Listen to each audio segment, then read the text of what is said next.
Good evening, and welcome back to the Not So Perfect Bigfoot Show. Tonight I have with me Jonny Tucker from Me Doc Bigfoot. Johnny's a very Johnny's a very interesting character, and I'm glad he has decided to come on and spend some time with us tonight. He actually had a really good sighting, but he's very interesting fella.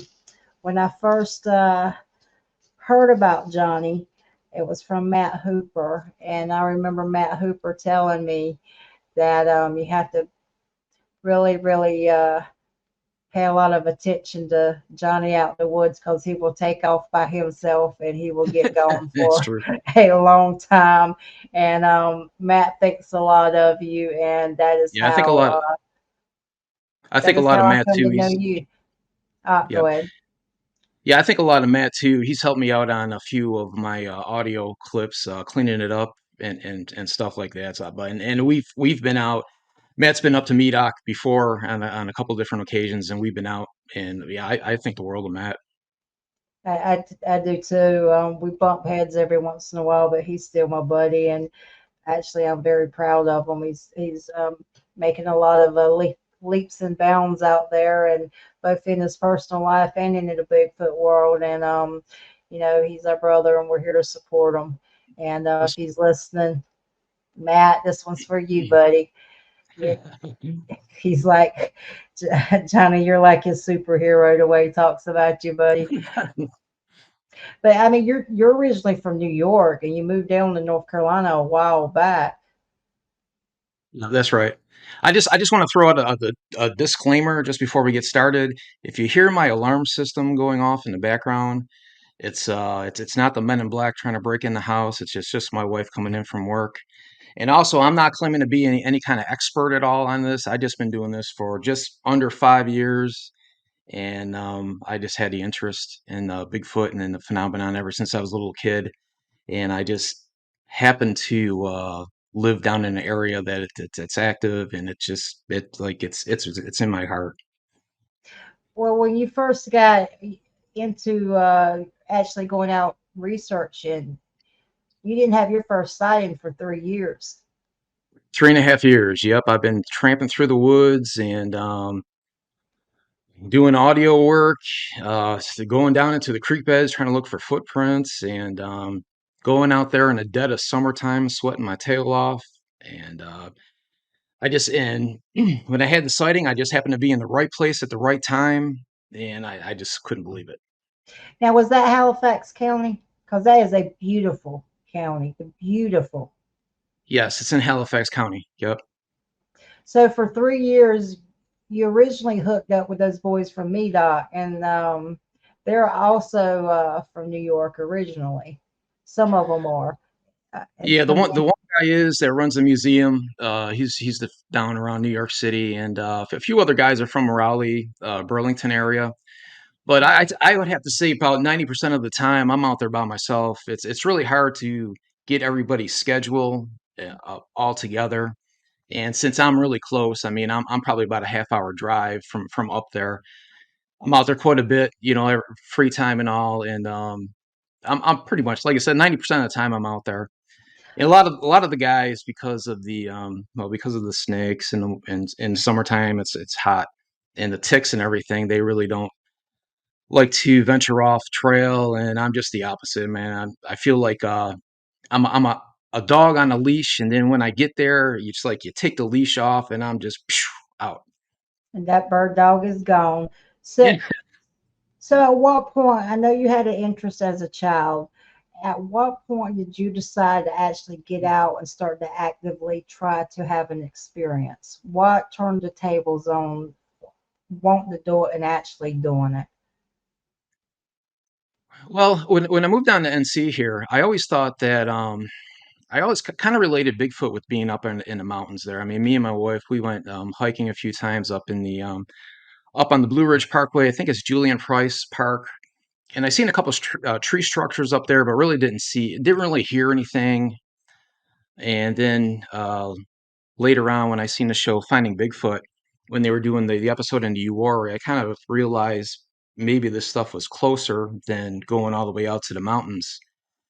And then looking into, I got a friend of mine that I work with who is 100% on the legit.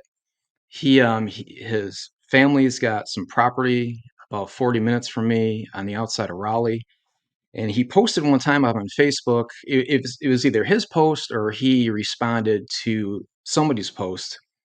And he's saying that he's seen a white Bigfoot up on his family's property. So I kind of picked his brain and everything like that. And yeah, I mean, like the guy's legit. I was actually talking to him last week, and we're gonna go out there and just take a look around. This happened like years ago, but he's seen a white one out there, and that kind of that's bringing it closer to me. And then did some research on the BFRO website. There's not a lot of recorded sightings up around here. I think there's a couple in Nash County. I don't know if there's any up in Halifax County. Well, that could be the reason because people don't know about the BFRO up around here, and maybe they just want to keep it kind of low key. I didn't report my sighting to the BFRO, and I think I know three other people that have seen it, and I don't think they did either. So that kind of brings it closer. And then we we bought our house here. We had a really good section of woods back behind us. That's the only reason. I'm pretty much in the city limits, but right on the outskirts, kind of like on the outer edge. And back in the woods, there's an I guess they would call it an easement. It's for the drainage system. And back in the springtime of 2019, I was just sitting around the house, and it was getting to be about dusk, and a pack of coyotes just started hollering in the back, and they were like right behind our property. But behind the coyotes was this really long howl, and it sounded just off. But it was back in the woods, back where that easement area is. So I really didn't pay it no mind. A week later, and the same thing happened. It was right around dusk. It was in the springtime. Right around dusk, pack of coyotes started going off right behind the property. You hear this long howl behind. So I ran outside. I really didn't know what I was doing. So I just started making some calls, and I took whatever was closest to me, and I started knocking on the tree. And it all died down. I didn't hear anything, didn't hear anything. Then all of a sudden, it sounded like someone took a 2x8 and just snapped it. So it was either a branch or something back there, but it was closer up, other like say if I heard the howl was back here, and then when Mhm. that whatever, like a 2x8 just snapped, it was closer, not as close as the coyotes were. And I didn't hear any thug on the ground. So say if a bear is climbing a tree and then a bear breaks a branch, you're gonna hear a thug for it falling on the ground. Didn't hear anything like that. So that's what kind of got me going. The wheels really turning. And in that easement back there, I mean, legitimately, if you go one way, you have a two-lane road to cross. If there was something back there like cruising through the area, you would have a two-lane road to cross, and then you're out into the fields. And if you go in the opposite direction, with a little bit of maneuvering, you can get down into the creek and then eventually down into the Tar River. So the possibilities of something back there, possibly. But it wasn't until like 2019 in the fall, I seen up online, um, the guys up at the Cryptozoology Paranormal Museum up in Littleton, they were having a festival in the park, a Bigfoot festival in the park. So I said, well, this is pretty much right in my wheelhouse. I'll go up there and check it out. And met a great bunch of guys up there. I mean, they were just talking about experiences inside the park, experiences outside the park. And, this is the first time I'm meeting these guys. I'm not gullible. I mean, I was like, well, either they're legit, they're pulling my leg, or they're exaggerating stuff. So I basically like, I mean, the only way to find out, I mean, I'm interested in the subject, just start hiking by myself and going out there and seeing what I can experience. And so the first time I went out there was now October of 2019. I don't know if you remember this, but it was hot. I mean, I believe I was hiking like the first week of October, and it was still up in the upper 90s. So I went out there one afternoon. There was nobody out there. I had a little tire thumper in my car that I was just hitting the trees when I pull up into the parking lot. Started going down this one trail, and it basically just kind of winds down a little bit. Then you hit a creek. There's a creek that runs through the park, and on the other side of the creek, there's more woods and there's like a bluffs, a few ridges up there. So I started going down the one trail, and I said, "Well, I'm going to do one more knock, and then I'm just going to go quiet and see what happens." Do a knock up on the tree, and just the atmosphere in general was quiet. I get down to the creek, started going downstream. Here comes a tree knock on the other side of the creek, back up on the bluff, and I was like, "Wow, wow, I It can't becomes believe it." real. I'm sorry. It becomes real. Yeah, yeah, that was like, wow. I mean, maybe these guys aren't, pulling my leg. And then I made it down the trail a little bit, and I seen a couple tree breaks, and there was like almost like a teepee structure. It was almost there was just three. There was like a center tree still alive, and there was two up like that. And I mean, from that point on, I was like, wow, um, I'm in. You have got some really good stuff on your YouTube channel Thanks. and your Facebook. That's Me Dot Bigfoot, and I some of the vocals you got. Can we go into the owl vocal and what happened with that? I'll tell you what. If anybody goes up on my website, it's right up on the front page. It's called possible juvenile mimicking or talking to the owls. There's an area there that just 3 years of going back there and running audio. I'm pretty sure and finding uh, the evidence wise, I found a couple of 8-inch footprints back there. Um, I'm pretty sure that there was a juvenile back there hanging out for a couple of years. I'm not too sure if it's back there now. And the reason I say that is over the summertime, I've running some audio, and it seems to be kind of quieting it down a little bit.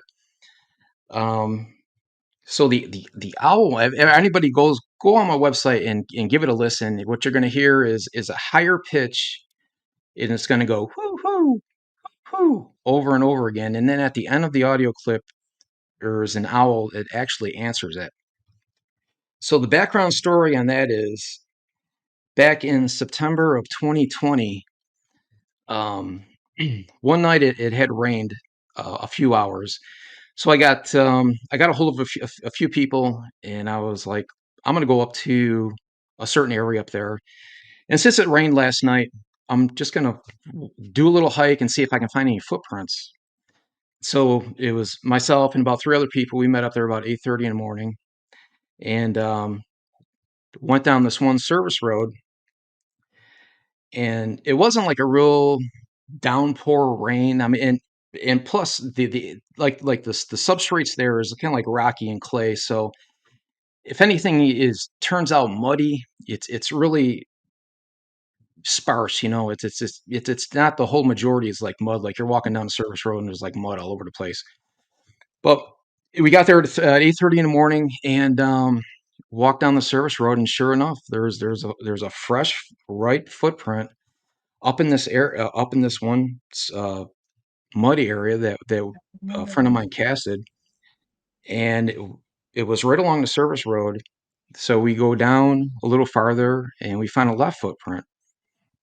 And I went down to the creek, and there's the embankment's muddy, and here is a slid print of a right foot up on the bank, slid down to the creek. You can see the toe is perfect, a big ass big toe. So what I can figure out of the situation was whatever it was walking along, not on the service road, but actually in the grass along the service road, and it had stepped with its right foot. I mean, it's going toward the creek, so it had stepped with its right foot on that muddy spot, went down to the creek, came back up the same way, and had stepped with its left foot in a different spot. The footprints measured 12 and a half by 5.5 wide. So going back to the owl audio, and that was in the summer of 2022. Um, 2022, it was like a dry summer. I mean, the creek level dropped down substantially. there's a lot of exposed creek beds up along the creek, and started noticing um, up in this one area, up on this other side of now. When I say a park and a creek, everybody's going to think, oh, it's got to be beautiful out there. Well, this is really natural terrain, and if a tree happens to fall, deadfall into the creek, it's staying there until Mother Nature carries it out. So there's a lot of deadfall in the creek, snakes. I mean, there's a whole bunch of stuff. And it's that Started black water. noticing. I'm sorry. Is it the black water kind of creek? It's clear. It's actually clear, and I think there's an underground spring that comes up that runs into the creek. So other than if there's a storm coming through and the creek fills up, you're going to get a lot of muddy water. But just naturally, it's clear. It's like crystal clear. Wow. So I started noticing some footprints over the summertime over in this other side of this creek bed where it's not accessible with the trails. So no one would be just like walking off the trail and just like happen to slip down there. But they were the same size as the footprints that we found in September of 2020. So I was basically just like keeping an eye on that area, and I would come there. Now the park up there is in a pretty rural area. They get a lot of hikers up there, like over the weekend, kind of like the weekend crowd. But during the weekdays, I mean, you go up there and there's like nobody up there. So I've been kind of keeping an eye on that area. I would go up there like on a Monday and check it out, and then come back like on a Thursday and check it out just to see if there's anything stepping up in there. So it was the summer. It was in August. I was going to meet a friend of mine up there, and we had a campsite, and we were going to go out running thermal at nighttime and walk the trails. So I got there early that night. I got there about 5:30. Started walking down to the creek, and I got about 50 feet from the creek, and on the other side, you hear this wham! Something hits a tree over there, and you hear the creek fall. The fibers in the creek started to break. It didn't fall down, but it hit the tree, and the tree started cracking. So I was like, "Whoa!" That's I didn't know if I was. I mean, my intentions was to go down there, and I was going to set an audio recorder up back in the woods, and my intentions was to put my hip waders on and get down into the creek and see if there's any fresh footprints. And then I can hear something back there walking because there's a lot of deadfall, a lot of leaves, and it wasn't close up, but it was back in the distance. You can hear definitely something heavy walking back there. So I went downstream, probably about 200 yards. I went up and set an audio recorder up in the tree. Came back up, went down into the creek, got the hip waders on, went down in the creek, went across, look for some footprints. And by that time, the guy that I was going to meet was down there, and I'm down in the creek. He's up there, up on the top. It's about a 7 foot elevation, and he's like, "Johnny, there's something back there walking around, and it's breaking some limbs and all that." I'm like, "Yeah, man, I know. It just hit a tree. The tree started to fall, but it didn't fall over." So when we left, there was a on the audio recorders, there was a tree knock about a half hour after we left. And at midnight was when I got that audio recording of that owl or imitation owl, whatever you want to call it. I'm keeping an open mind. I'm not calling it a juvenile. I know a juvenile is up in that area. And then I think it was like 6 o'clock, 7 o'clock in the morning, there was some other tree knocks back up in that area. And they're just crystal clear. So that's the story up on that day of events. But I actually, when I got down into the creek there that day, it had rained the night before, the day before, but it wasn't like a real downpour. It was just enough just to smooth everything over. And I actually did find a print. It was about the same size, as like 12 and a half. A single print coming off the creek into the creek bed. It must have stepped up onto the bank from there. So it was worth it. and I think what a lot of people don't realize in those areas, you're not going to go barefooted. I don't care how hot No, it no. is. You will Mm-mm. get bit by a snake, stung. It is cuts in your feet. It is not an area Yes, people would go exactly. barefoot in. So, and that's pretty incredible, especially going into the water. and hit the water like that. But I can see you putting on your waders, tracking Yeah. down to put your recorder out. That's dedication. But those vocals, but those vocals were that was not an owl. I'm saying, in my opinion, that was a very abnormal owl. If that was an owl, that was a very dysfunctional, abnormal owl that doesn't know it's not an owl. So that was pretty Yeah, incredible. just the whole circumstance behind the situation, everything that happened that night, and just like I said, back in that area, back in 2020, found an 8-inch footprint down in the creek bed, 8-inch footprint up over the summertime, up in this one area of mud that the creek had over. Now, opposite of 2022, 2020 was like a really rainy summer. I mean, we had the afternoon thunderstorms here. I think a few had trained through that area, and I think we either had a tropical storm or a hurricane come through that year.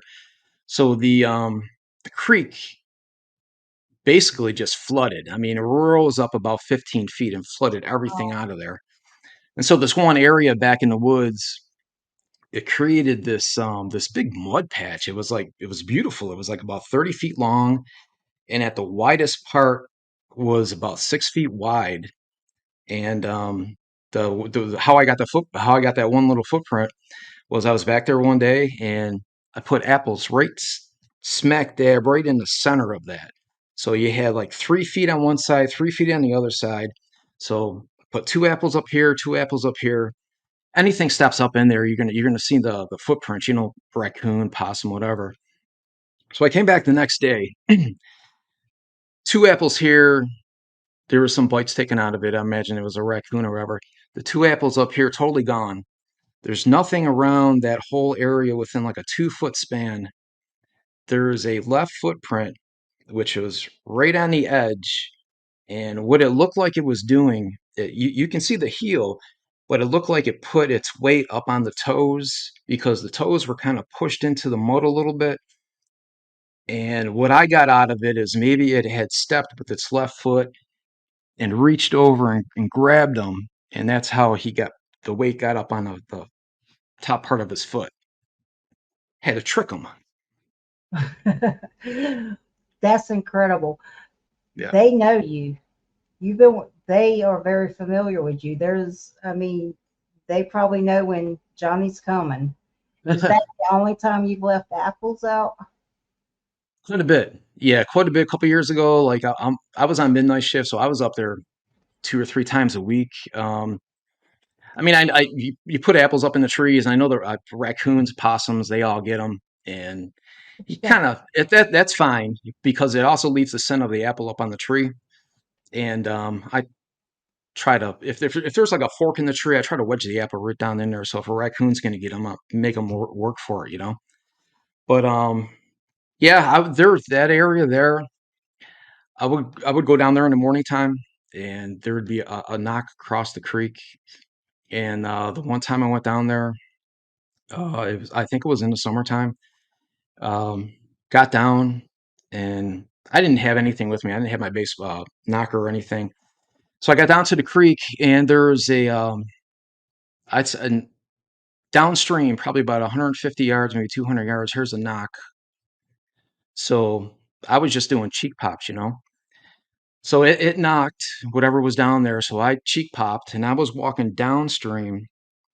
I got about halfway and it knocked across from me. Now across the creek, it goes up and then it drops down and then it goes back up into the woods. And it's really thick. I mean, it's really thick.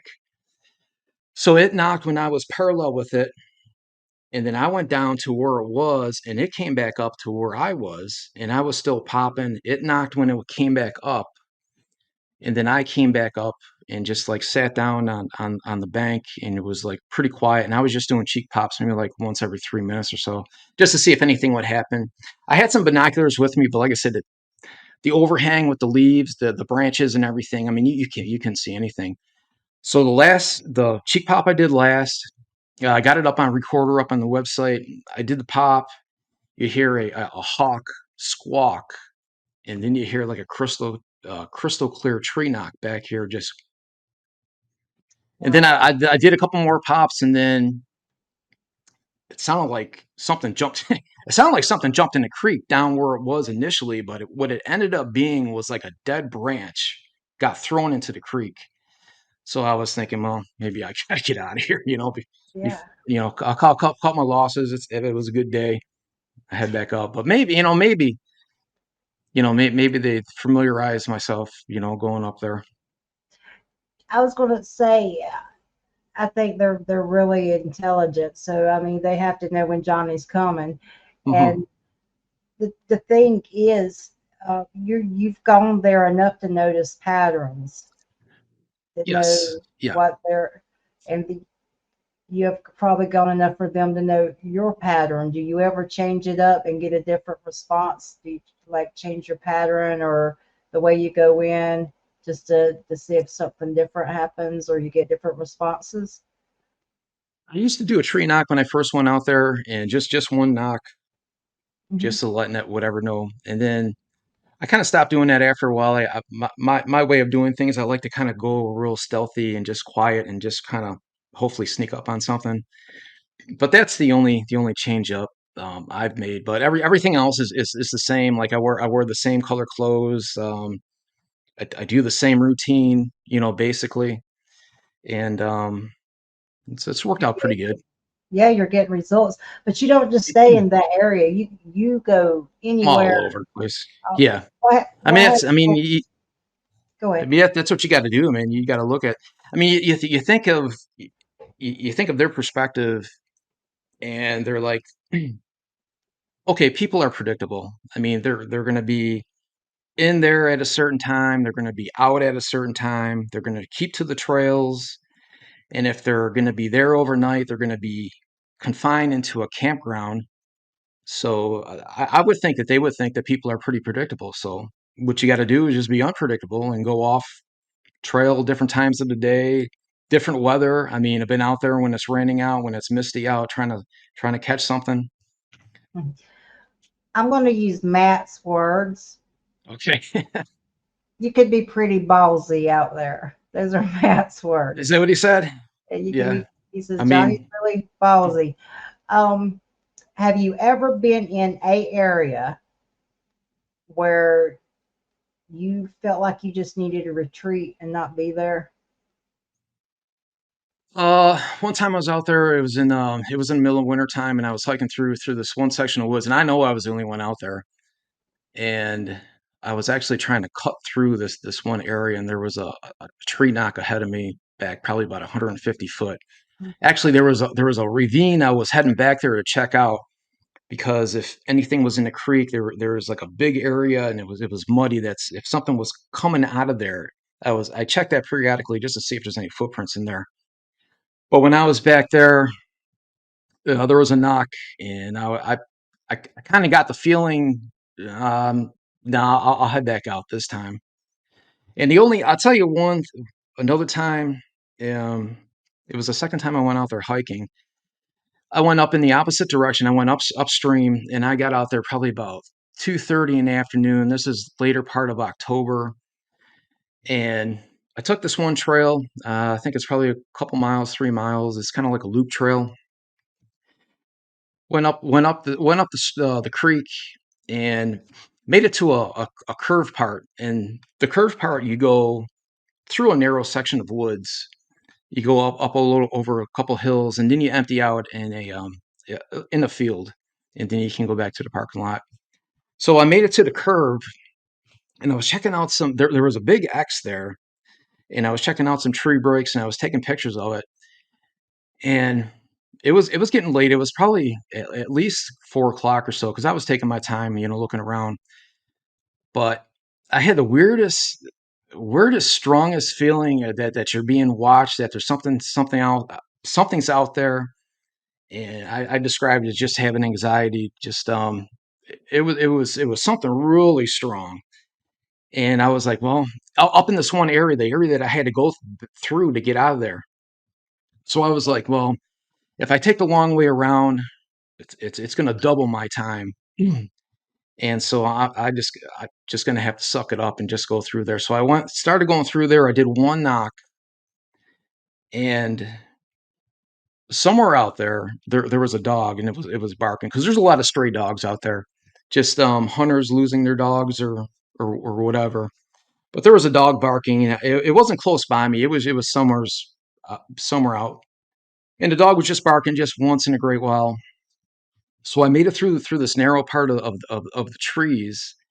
I was still getting that feeling.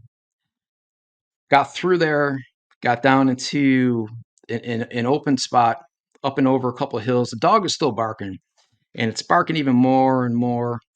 I would say about 50 feet from coming out into that clearing, like home free.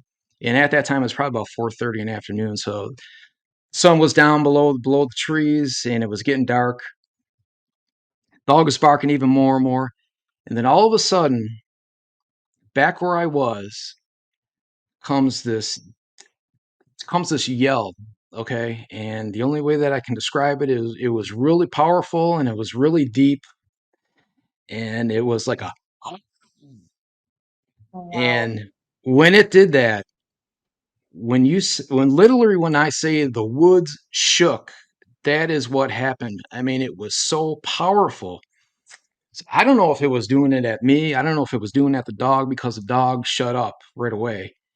And I was Absolutely. just I was just amazed. I was like, "Holy crap."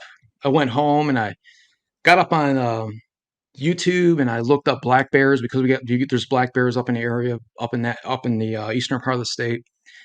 Didn't sound like a black bear. It was too unbearish, and that's must be the men in black. But that's a one time that I was like really uneasy about being out there. I mean, I was packing, but still, I was really uneasy about being there.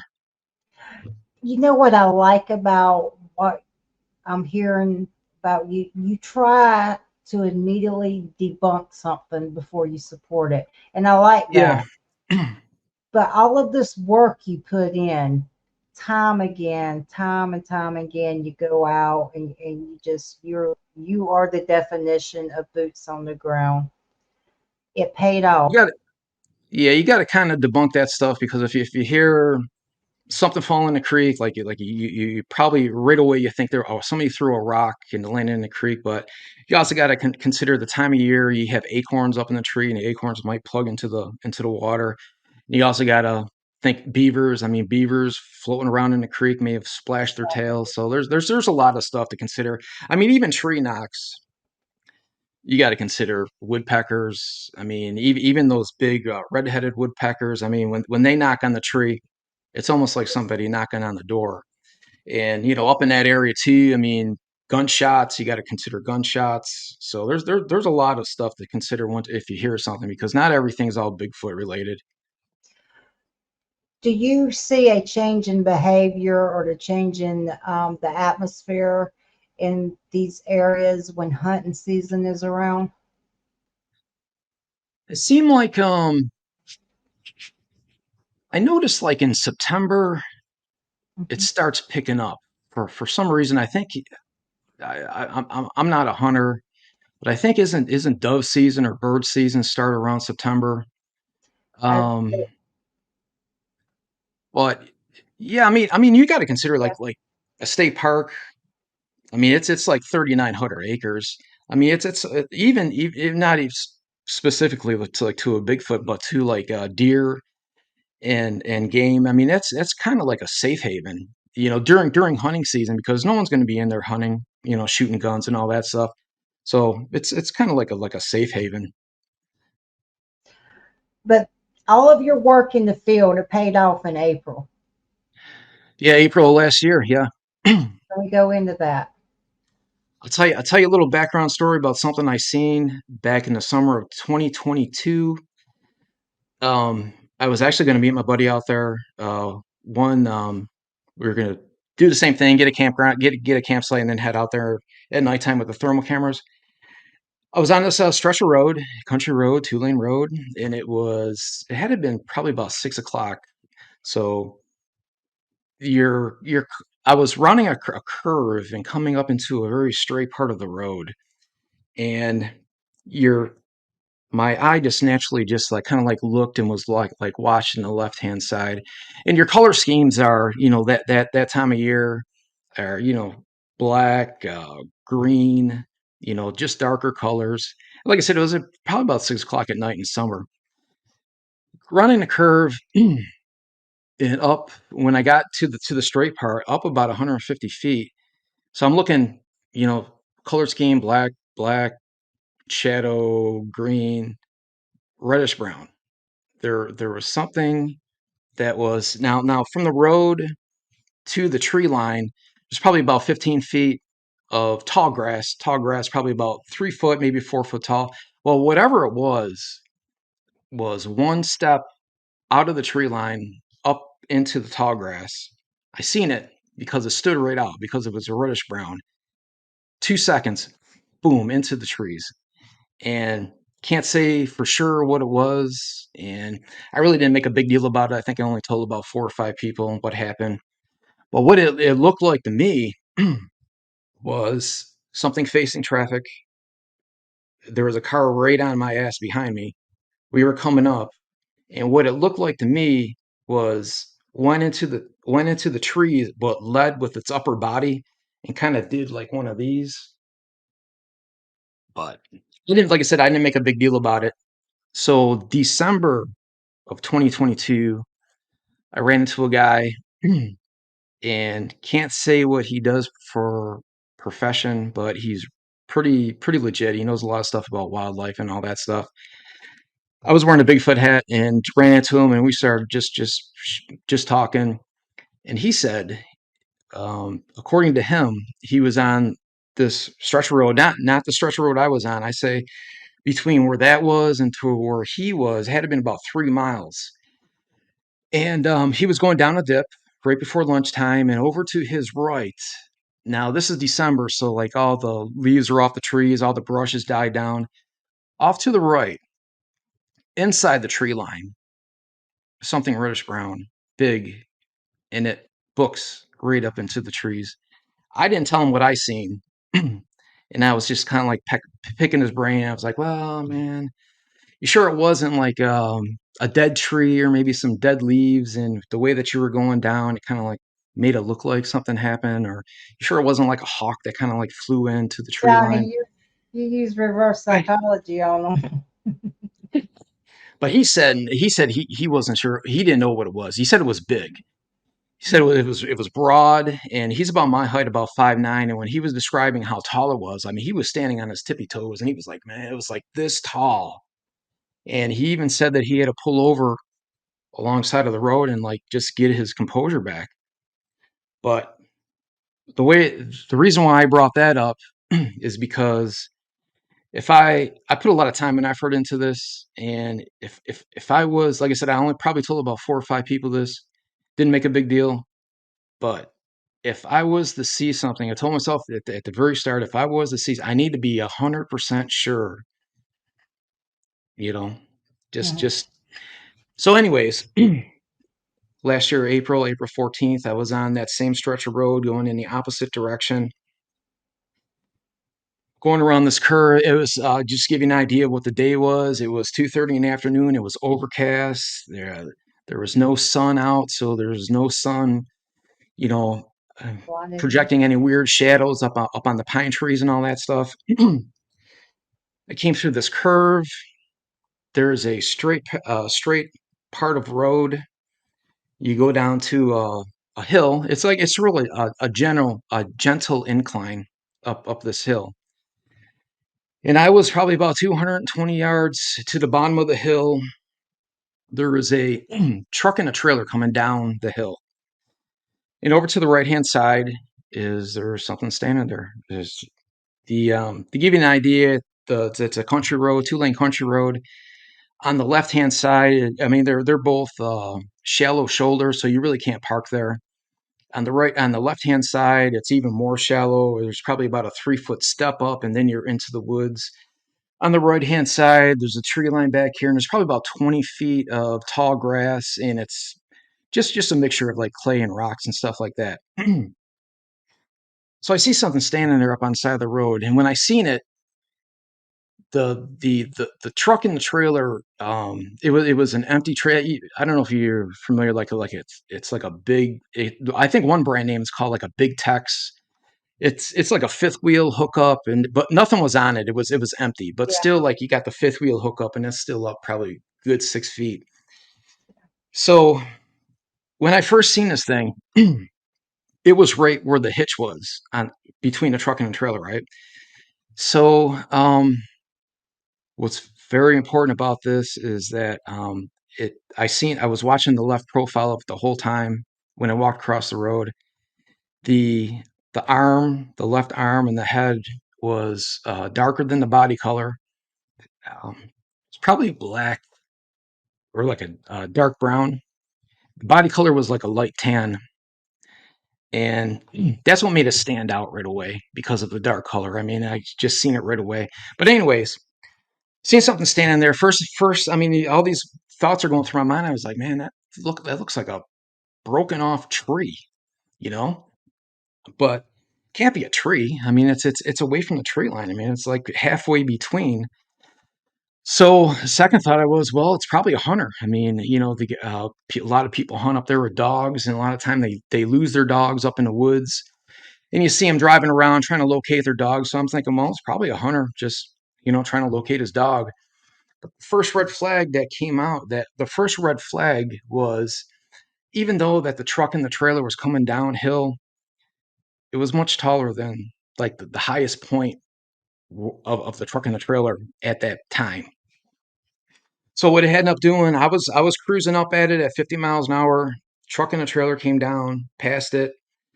What it did was it swayed back and started walking across the road.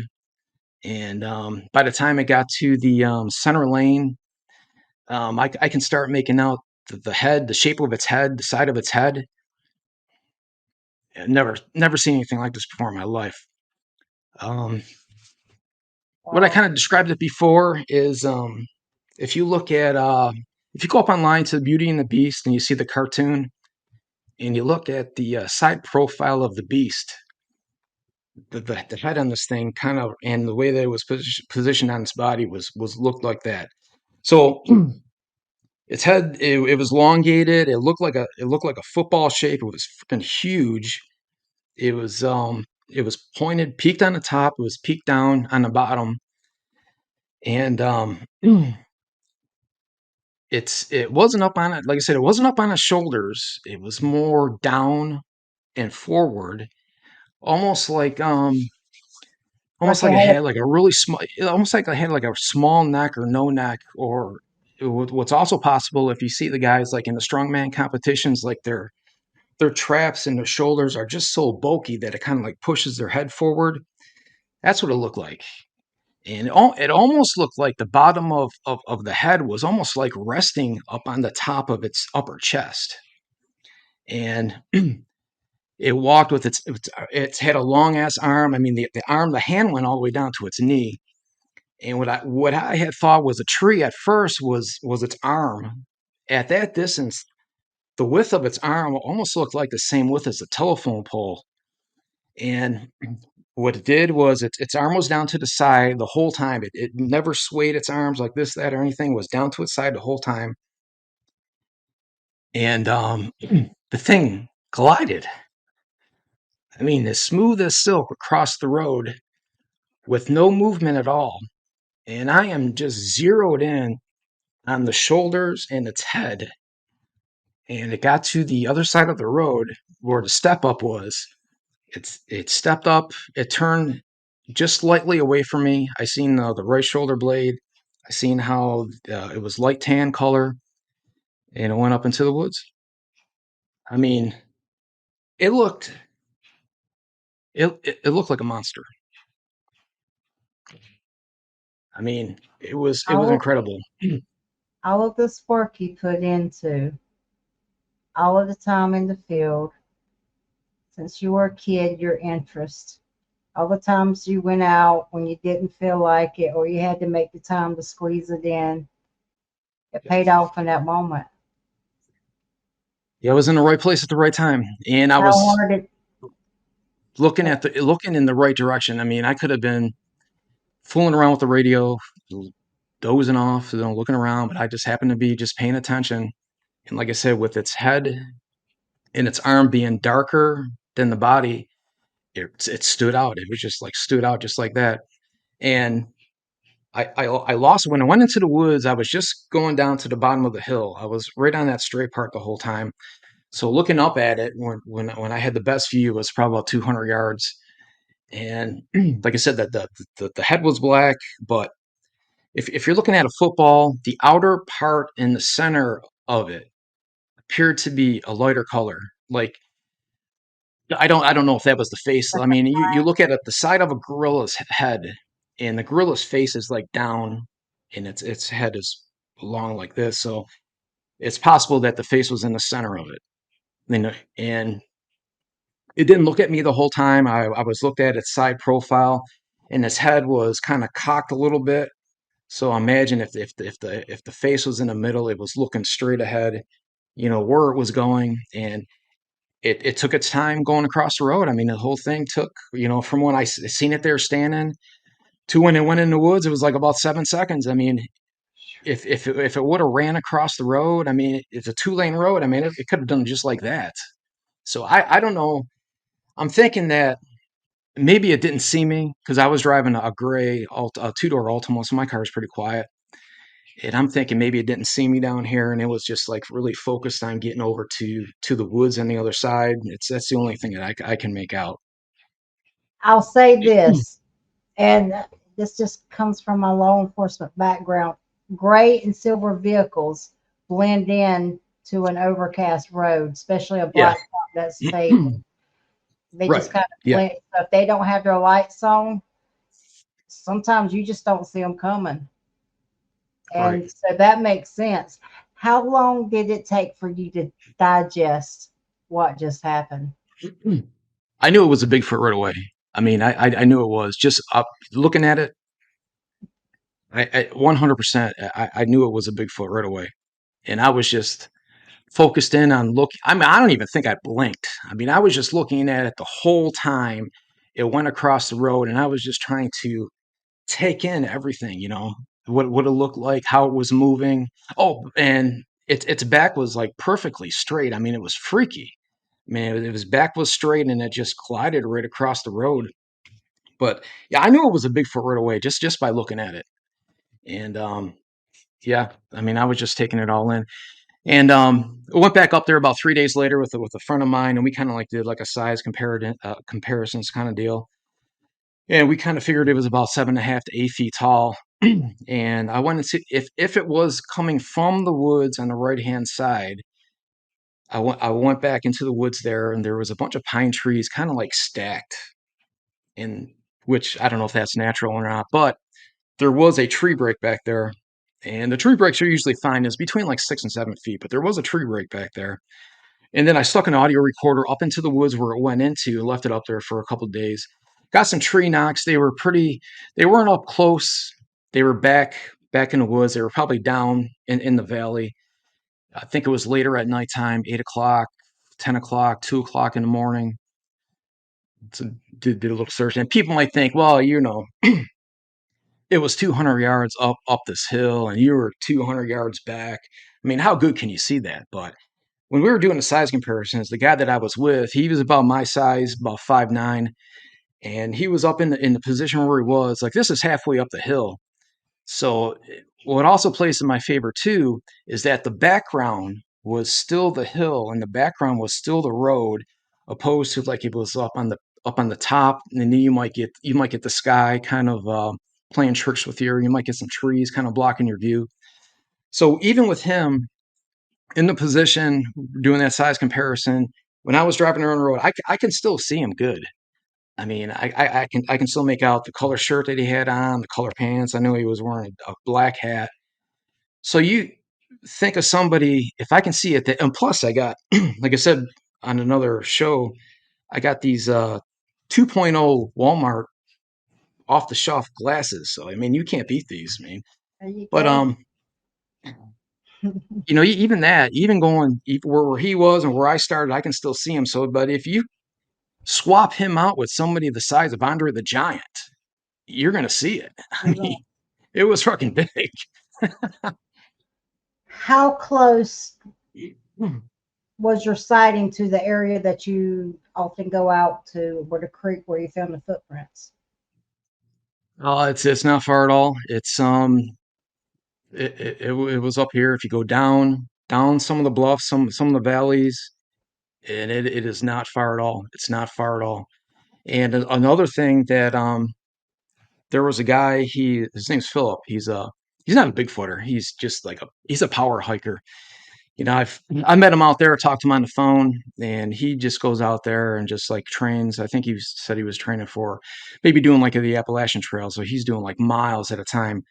So back in I think it was 2022, he was up there Memorial Day, and he was going down the one trail, and something had a tree fell, which got his attention, and he thought it may have been like the Park Service kind of like doing some trail maintenance and all that. But he's seen. Let me see if I got my Joe Biden notes here. But he's seen something run at a fast rate of speed through this valley, and it was a tan color, smooth motion, hauling ass through this valley and up and over this hill. And if anybody's out there hiking and off trail, especially up there, I mean, there's a lot of quartz, there's a lot of downfall trees and everything. I mean, you just cannot maneuver that area like running through the woods like that at very delicately, put it that way. So, but where he's seen it and where I seen it, it had to been half mile. And Wow. the only reason I say that is because of the color he described it as. So I'm thinking maybe, I mean, it's a year apart. I mean, maybe it's the same one, maybe it's the same family. Let me put my monitor keeps going off. I don't want to freak you So that's out. okay. When you say it was a monster, how do you feel when you go back out in the woods alone again? Especially because I'll be seeing you out there at night. I'm like, look at that nut out there by itself at night. But when you see something in your words, it looked like a monster. Has that changed you going out alone at night? Um, I'll tell you, I'm gonna be honest with you. I mean, it took me like 6 months. For like the next 6 months after I seen this thing, I kind of like laid back a little bit. I didn't really go out by myself far. I just kind of like kept it down to the creek and back, and just kind of like places where I knew pretty good, or went out as a group, 2 or 3 people. And the only reason I did that is because how this thing looked. I mean, I think if it was more human looking from like the shoulder up, and I'm talking how its head was, the how I mean how the head was positioned on its body, and what its head looked like. I think it was more human like. I think my brain would have probably processed it better, but you know, I was kind of thinking, yeah, it was like 6 months before I went back out where what I usually do.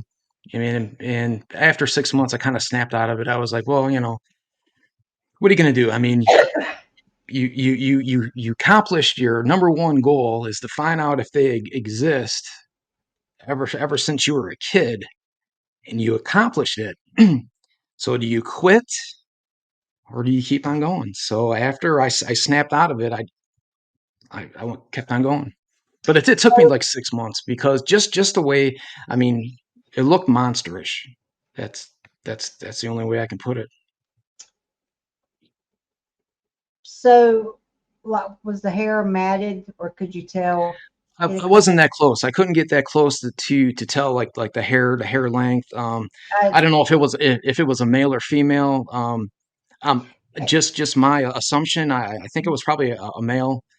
The closest I got to see any kind of muscle was when it turned and went into the woods, and I seen the right shoulder blade.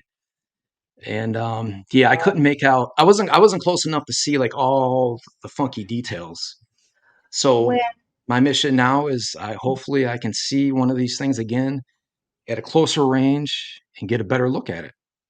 so I know you said you stayed out of the woods for or kind of Yeah. backed off for 6 months. But what has changed about you as a person or the way you view them? Has anything changed inside of you about what you thought they were or they could be, or just did something inside of you as a person change or grow, or that's a life changing event. I mean, be careful what you ask for. I mean, because you're going to get it. But I don't know how else to word that.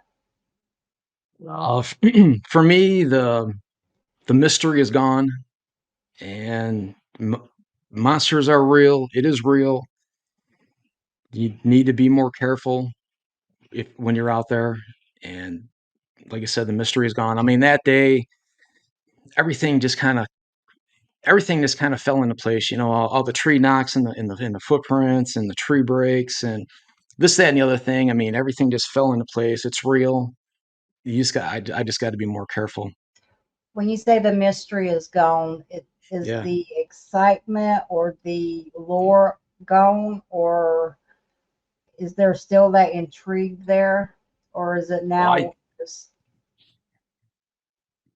well, no, it's back. It's back. The intrigue is back.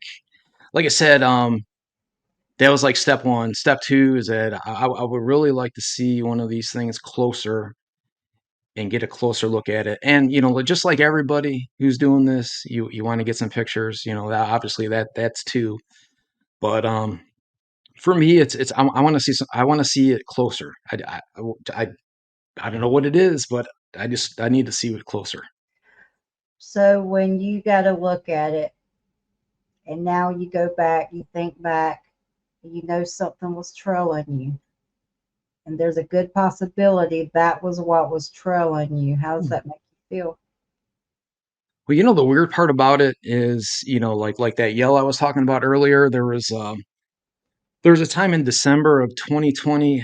I had stopped at the service road and parked, and I was just going to walk down the service road down there to the creek. There's a bridge. I was just going to casually walk down there. It was like 2:30 in the afternoon, and I got probably about 50 feet from the car, and I had stopped, and I was fooling around with my cell phone. And back in the trees, there's it was December, so like all the trees are kind of like dead, and the brush is all dead. And then there's a tree line, tree line is probably about 30 yards or so. Had stopped there. And then all of a sudden there's this loud howl. Okay, a higher pitch howl comes right from there. I mean, I'm stopped, fooling around my cell phone, like straight ahead. There's like this loud howl comes, and the only way I can describe it is if you watch Finding Bigfoot, like Matt Moneymaker will do like a long howl. You take about the first 3 seconds of 3 or 4 seconds of that, and it took me about a month before I had enough guts to go back there and check it out. But when I did, there was like a small X. It probably came up to my chest, and there was a tree break back there, and there was something very easily, could be back there. But the moral of the story is, ever though the howl and the yell, and when I went down to the creek after the tree got busted, nothing ever came at me though. Nothing ever came at me. And Philip, the guy who's seen it, up on the trail back in Memorial Day, he said the same thing. I mean, it ran away from him. So I really don't feel. I mean, I'm cautious. I'm always cautious, but I don't feel real threatened though. I mean, if it would be different if this thing that yelled, this thing that howled started charging at me, then I would be like, whoa, these things might be aggressive. Maybe they don't like me. But yeah, I don't really feel threatened as of yet. I guess I guess to me, how does your wife feel when you go out there? Because you got to think for two when you're out there, and you have to be safe and you have to be careful, and you have someone at home that loves their hubby. How does she take all of this? And that first hike when I heard that first tree knock, And I came home and I said, look, I used to play a lot of golf in my spare time. I used to love playing golf. I used to go down to the Sandhills, played golf down there all the time.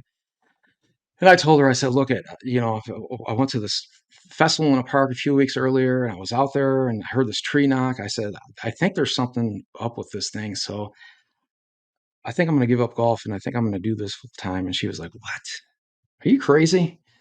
But we've gone out there hiking before. I mean, deep down, she's a non-believer, but I think it's because nothing really happens when me and her are out there. And I'm more when we go out there hiking, I'm more in the investigative mode. I'm kind of like slower, looking around, all that. And she's kind of like, get on the trails and let's do this as quick as we can. But well, I mean, one time we went out there, it was the beginning part of April, I think it was a couple of years ago, and we were just about to get down to the trails, and back it's a bit of a distance. It's probably about a half mile at least. You go down the road going into the park, and there's just state land with trees. It was 1 o'clock in the afternoon, and I heard this long howl back there, and I looked at her, and she didn't really kind of pick up on it. And then a few seconds later, did it again. It was a higher pitch howl. It was long, and then she was like, "What is that?" I'm like, "Well, I don't know, boy. What do you think it is?" But yeah, I mean, I'm very cautious. I'm very careful. So, but I Well, love doing it. I mean, I can't. I just love it. so you gave up golf, but you gained a sighting and an Yeah, experience. That's it's like awesome. the hole in one. What is your end game with this? Yeah, I started to obviously, like I said before, I like to see one of these closer, just closer. um, Actually, this year I started going to a couple Bigfoot conferences, one down in Hamlet, and then I just got back from the Smoky Mountain Bigfoot conference, and I'm trying to kind of trying to branch out. I like to start talking to and meeting different serious researchers, and hopefully be able to work with them. And I think next year I'll probably try to go on a BFRO expedition. I was talking to a few people when we were up at the Smoky Mountain Bigfoot conference, and they're up for it. So I like to go on a expedition. I want to hopefully work with some serious Bigfooters up in the area. I want to gain as much knowledge and especially experiences as I can, because I mean I'm in the third quarter of my life. I'm in the third quarter. I got to do it. But so if anybody's watching and you got a friend request from Jonny Tucker and you're like, well, who the hell is Jonny Tucker? He's legit. It's not a Chinese bot or anything. I'm just trying to branch out. Did you get in touch with Rick Rails? Yeah, Did you I met Rick. Yeah, I met Rick at the. I got in and Matt? contact with him through Messenger. Had a great conversation with him up there at the Smoky Mountain Bigfoot Conference. Great guy, man. This guy is knowledgeable. He was up on stage telling his experiences. I'm like, wow, this is incredible. So yeah, we swapped contact information, and hopefully we can work down the road.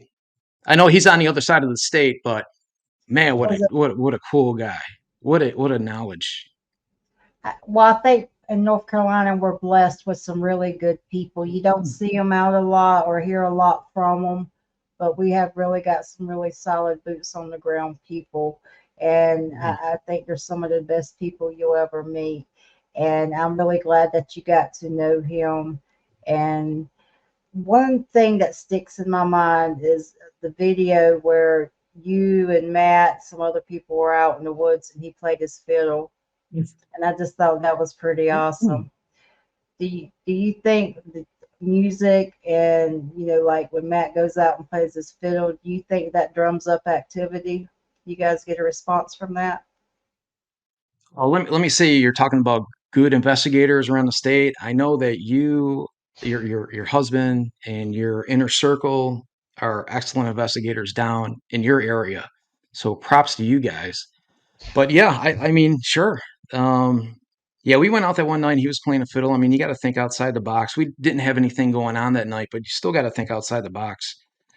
We got a guy in our group that we meet up with once in a while. He's been doing it for a while. He had a sighting I think it may have been about like 6, 7 years ago. Not in that area, but as a crow flies, he had a morning roadside crossing sighting. I think as a crow flies, it might be about 12 miles. It's up between Enfield and Scotland Neck. If you want to look it up on the Does map. he play the flute? Yeah, yeah, yeah, I Kyle, lost yeah, Kale, good I dude, lost man. his contact number. I lost Yeah, his I do. contact Yeah, number. yeah. Hook me We've been out. We've been out up. several times. He plays the flute. He goes out there by himself, and he's had some stuff happen, knocks and stuff like that. And I'll just throw this story out there. Back in, I'm gonna say fall. Fall. I'm gonna say like early winter. I think it was November because all the leaves were off the tree and everything was dried up. And we had a camp out up at Medoc. It was like a 3-day camp out. I was up there the first day, and we kind of like Cal was there, Steve from the museum up in Littleton, and we had like a 6 or 7 people up there. Well, anyways, the night that I was there, we all branched out and we kind of hit the trails. We didn't have anything happening on the trail that I was on, fortunately, but the trail that they were on, they were hearing some stuff. So the next night they went out. I'm thinking the time frame was maybe about 10 o'clock at night, and yeah, Cal went down there with one of the reporter from one of the local newspapers, and he was playing the flute, trying to drum something up. And then Steven, the guy that runs the museum, he kind of like stayed back and he had a parabolic dish going. And well, they're down at the bottom of the bluff doing the music and all that. So he was hearing something coming over the bluff across, and he had a flare scout. And sure enough, he's got some thermal pictures of this creature came down and was checking what they were doing down there. He's got a picture of one of it between the trees. One, it looked like it was kind of like up in high brush, but he's also got like the $1 million picture. If you guys go up on Facebook, Stephen Barcelo, he's got a Hmm. side profile, and I think he They did a got a podcast portal. on. Yeah, I think he's got a podcast. He went on a podcast, maybe Doug Hichek's, and one of the guys I think from the Olympic Project said that it looks like it was carrying a baby with them, like up on its chest. So, I mean, I guess that's an interpretation. But moral of the story is, I think it does.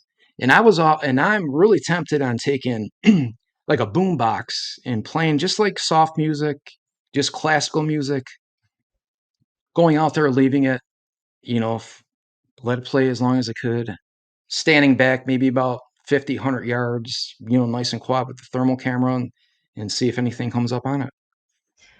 I saw something I want to try. I'll send it to you. Um, you guys, I know the area you're talking about. Y'all get some crazy stuff out that way. Get some, but the flute guy, when I spoke with him at Come Knock, Yeah, okay. he was going to come on the show. I had his number and everything. Had a whole list of people, and I can't find them. But I'm like, that flute, yeah, he's awesome. So if you make I'll send you contact his with contact info. Yep. yeah, because I'm I gonna hit him up because I was like, hey, you got to come on my show. He was like, okay, but Yeah, and I well, guess his take on it, he does Native American he tunes on his does. flute. I mean, It's it's old beautiful. school, but I mean, it works. I mean, and why not? Why not Well, try it? But yeah, he was I'll send you his contact info, and he's seen one. He'll tell you all about it. he was telling me when he was playing it how something would he could hear it coming through the brush and it would just stop right across the wood line at him and listen. And Yeah, he would yeah. stop, it would retreat, he'd play it again, it would and it was that was pretty cool. That was pretty cool. Mm. But I think it's really cool that your wife supports you. She might think you're crazy, but I think it's great that she goes out there with you. And I've had you on for an hour, and your sighting was incredible. And I am going to try to shoot you some numbers over of some researchers I think that you would like. Oh, cool. Thank you. Well, you're welcome, I mean, sir. I couldn't ask for a better well, I can only ask for one. I wish I was closer, but I couldn't have asked for like a better situation. I mean, I was in my car. it was in the afternoon. It walked across the road. I seen it unobstructedly. The weather conditions were perfect. I wish I was closer. You saw an orb too, didn't you? Yeah, well, no, I seen one orb. This is going back a few weeks ago, but I think it was more paranormal. It was I was out there and it was um I had a m- there's a campground, there's a playground up there. And I've always there's two slides. There's one that's up there about 8 foot, and there's one like a small one. And I always had in the back of my mind, this is a good be a good spot to go up on top of of the upper slide and just hang out there. There's nobody around. There you can see 3/4 of the tree line. Go up there with a thermal and just be nice and quiet and just like scan the tree line. And if there's any kind of knocks or anything, you're going to hear it. But the orb that I seen with my eyes was, I think, it was more paranormal because I was kind of like coming around the corner and there was like a bright ball of light right next to the playground, and then it vanished. But when I was up on the slide, I was up there for a while, and then you hear like a knock. But the orb that I caught on the trail cam back a few years ago. Background story on that is that let's see if I got it here. Yeah. There was a there was a family from Virginia that was camping out, and this was, I think they were camping out. It was in the wintertime. It was in December, but it was a female Bigfoot group. They were from Virginia, and they had camped out there, and they were reporting that rocks were gotten thrown at their tent. And I think they said about midnight or 1 o'clock in the morning, something had ran through their campground because there's a lot of pea gravel there. Mhm. So it was like crashing through the gravel. So I went out there and kind of like set up like a mock tent site. Back in it was in the middle of January. I just wanted to see if there's anything that was going to throw some stuff at my tent. So I laid down this big tarp, huge tarp, put a tent on it. So if anything hits the tent, it's going to roll down on the tarp. And had set up an audio recorder inside the tent and ran an external microphone on the outside. Put a couple trail cams out, and instead of motion, I set them to time lapse mode just to try them out. And I think I had them set for like every 15 or 20 minutes, they would just snap a picture. And the one trail cam was set back, and then my camp site was right here. I just wanted to see if anything would come up on it. But nothing was thrown. But it was I think it was like 1:42 in the morning. I got a picture, and there is a bright ball of light back, not at my campsite, but it was back in the woods, not that far behind. I think the slope down there probably is like about a 2 foot slope. So I would just estimate it, maybe it was like at 5 feet, bright orb. Um, so you're in, and I'm not there because it's, I mean, it's too cold for me to be camping out at nighttime like that. But you're in law enforcement. What's the first thing that you would think of? If I saw a light coming at me, No, I would no. If you think got a picture and there's light back there. a train. Uh, I would have to see if there's any type of someone coming up with a headlamp or something like that. Exactly. That's exactly what I thought. I said, man, there's somebody back there, and that's the flashlight, and it just happened to catch it, and he's probably checking my stuff out.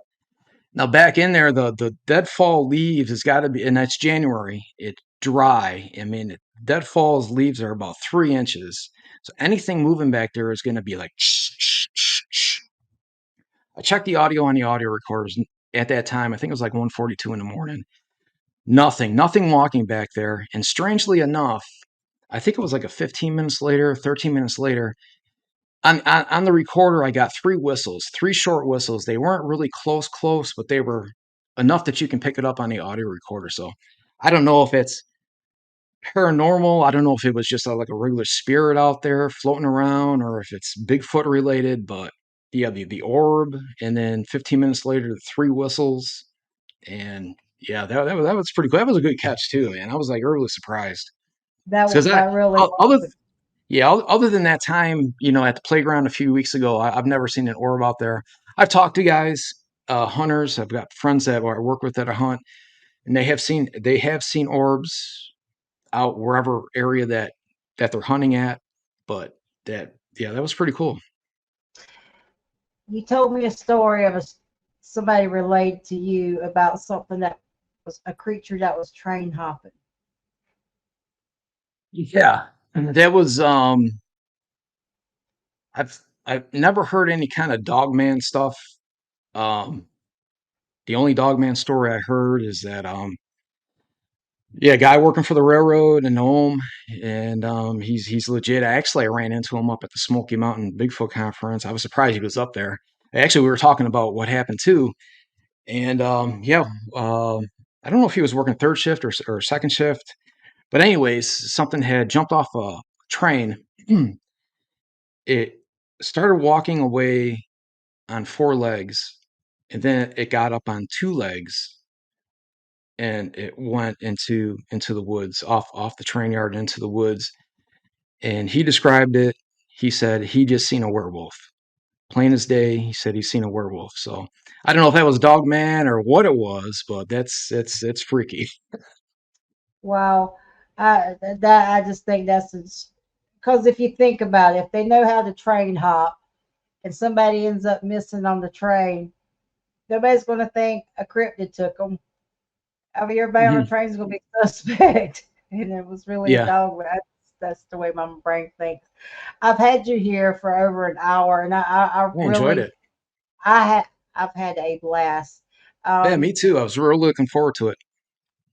well, I had to twist your arm uh, to get you on here. Kind of had to manhandle you, and I was looking for some stuff to blackmail you with, so I could really Yeah, get you on here really good. But you caved in, so I think that was worth the effort of for harassing sure. you into just joking. Yeah, and Um, I'm glad you're feeling better. I think the last time we talked, you had pneumonia. I never had pneumonia before, but it doesn't sound pleasant. And I just want to thank you for having me on the show and congratulate you on the success of your show because you've had some good hitters. You had some big hitters on your show. You're doing a great job. well, thank you so much. I never had pneumonia till I got married because I've always been by myself. And I remember I was joking with my husband because he was sick. His mom got sick. His dad got sick. He was taking care of them, so he got sick. And I was bringing him something one night, and I'm like, "Well, you just need to suck it up." And the next thing I know, I'm laying on the couch, and I'm like, I'm dying. And he was like, "Karma, karma, honey, karma, come and got you." But before we go, two things. Yes. At the end of every chat we have, I don't like to call it an interview, but I try to give someone time to pay tribute to someone. But before then, is there anything you want to get out there that we didn't touch base on? Because I've had a blast with you. I really had. Oh It's no, I throw out my website, me.bigfoot.com. I got a lot of audio clips. I just like to keep an open mind and a level head when I'm out there. Got some good audio clips. I got my YouTube channel. Check out my YouTube channel. I'm working on some stuff, and yeah, just having a blast. And and pay it's pay tribute for somebody. Yeah, it's Johnny actually, I Tuck. was. Wait a minute. Wait a Oh, go minute. ahead. It's Johnny Tucker with the red, white, and blue shirt on Facebook. Yeah, Just letting you know. All right. yeah, that's right. The floor. Yeah, I've given this a lot of thought. I would really like to pay tribute to all people that have had enough guts, who had either seen something or heard something weird, who had enough guts to come out and talk about it, who have been ridiculed and made fun of.